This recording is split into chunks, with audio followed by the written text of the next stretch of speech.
Cheryl, tonight, friends say it was a Chicago rapper who was gunned down here. My understanding is that this was an individual who fancies himself as a rapper, but is also a member of a gang. There's been an ongoing conflict between his gang and another. Chicago faces an epidemic of gun violence. This year alone, more than 2,100 people have been shot, more than 400 killed. Then this breezy want to be on IG talking about steppers on the way doing 150 miles per hour. Why you went there yesterday with the steppers? Talking about. Then what Mimo say? I call up 46, they'll wipe your nose. Wait, that's what he said, PD. Hey, it's a 251st. Damn, body down. I was not supposed to. What up, gang? Back with the real. You know what's the deal.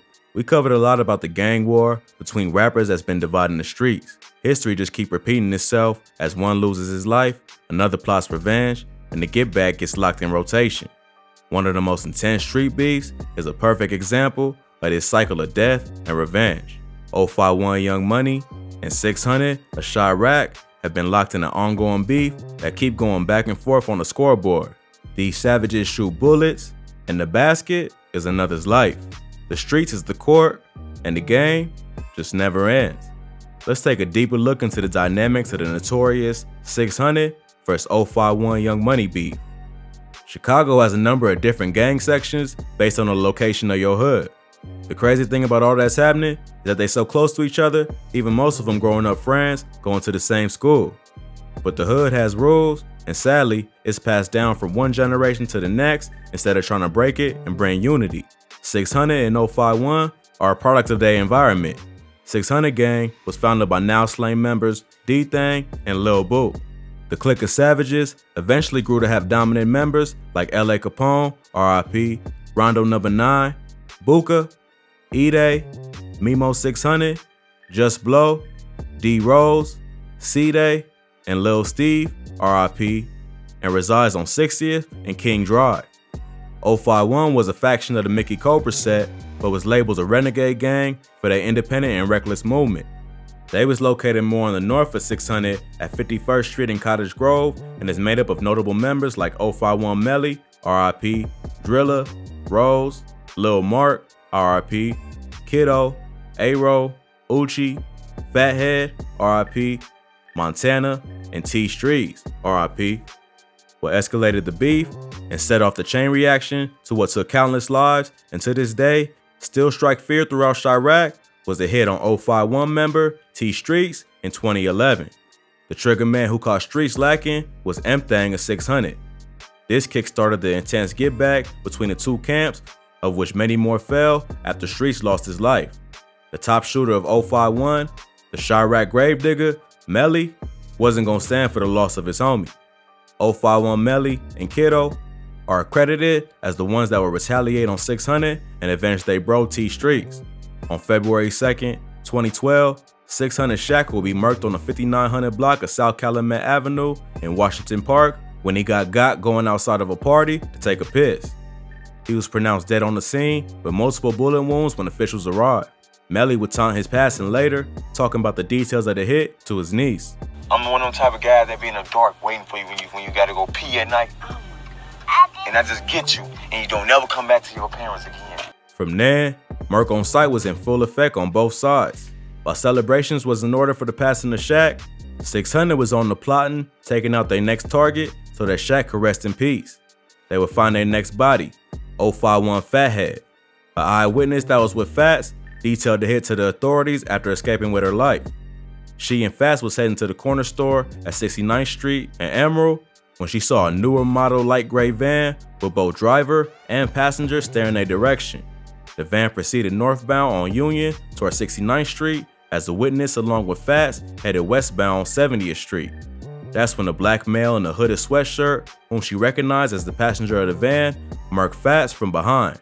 The witness stated that at that point she ran, and when looking back, she saw Fats on the ground with the shooter standing above him before offloading the clip. Fats lost his life in a gruesome manner, and soon, the eyewitness, who would be rumored as his cousin Erica, will let the cat out the bag about what's what. C-Day was the one wearing the body like a badge of honor. And that was enough for 051 to spring into action.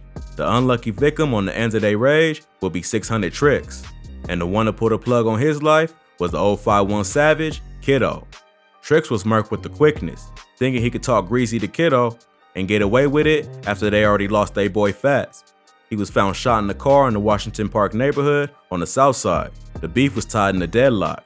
As one up the skull, the other got their get back, and the thirst for revenge just kept increasing the pain, loss, and body count. But that ain't matter when they couldn't see their mans no more. That grief caught up to the identified driver of the van when Fats was murked, L.A. Capone of 600. Police reports the details that took his life outside a music studio located on the second floor at 7034 South Stony Island in September 2013. Both L.A. and a witness that was with him exited the studio, where L.A. walked towards the alley. That's where the shooter shot him twice, one bullet entering at the back of his right thigh and exiting at his right groin, and the other lodging in the lower part of his back. L.A. would fight for his life while taken by the ambulance to Northwestern Hospital.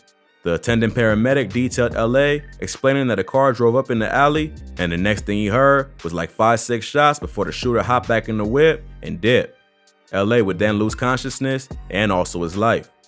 L.A. would deny knowing the person, keeping the street code till his last breath.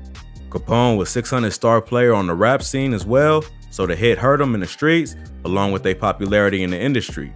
051 was on a roll, with the ones involved for his hit rumored to be Rocco and Lil Mick getting their street cred up. 600 was down bad and had to level the playing field. Being unable to catch 051's top shooters, they hit back with the same energy, taking the life of 051 star rapper Lil Mark by the way of a headshot at the now famous bus stop. Accounts would differ on who was responsible for the hit, but most give credit to it being a collaborative effort between THF Twilla and 600 d.rose. Now superstar rapper and Chiraq Savage Lil Durk made a viral video of him clowning his 051 ops at said bus stop. Hey, this bus stop right here though, this a real famous place, you hear me? This is a real famous place, baby. Hey, this bus stop. This would backfire on Durk with the loss of his manager Chino, but I covered that in the 051 Melly video a few weeks back, so you can check it out. I'll link it in the description. By this point, the beef was taking so many lives that each side had to be feeling the weight of the loss and constantly looking over their shoulders while still hunting each other. But like I said, the buzzing never stops, and Lil Boo secured the next body for 600 when he murked 051 Polo. On June 30th, 2014, Polo and another victim was targeted in the 600 block of East 50th Place in the Hyde Park neighborhood. A 40-year-old resident of the area recalled hearing loud cracks, which him and his wife assumed to be the breaking of a tree branch, but upon hearing yelling, he would go outside to see the leaking Polo with bullet wounds to the chest. His wife would call the ambulance while he was holding Polo's hand, trying to keep him in the world of the living. Unfortunately, Polo lost the fight and passed away on the scene. The other victim would survive a shot wound to the arm. Police reports state that there was an exchange of words with persons inside the van before bullets began flying from the van. By this point, I damn near lost track of all the bodies between the two, but we've got one last hit that was carried out by 051 on 600. 051 Uchi would achieve the feat of catching head honcho 600 Lil Boo lacking, securing a huge win in the 051 vs 600 beef. That placed a huge dent in 600's armor, and they haven't been able to recover since. With many of the shooters between the two either being incarcerated or murked, the rate at which bodies was dropping have near come to a halt. Hopefully, this the sign of an end to their long-standing and bloody beef, but with more ops joining the battlefield, even if they find unity between each other, they'll have other rivals to protect from and retaliate on. RIP to all that were lost, and I hope some sense of peace is found by those who lost them.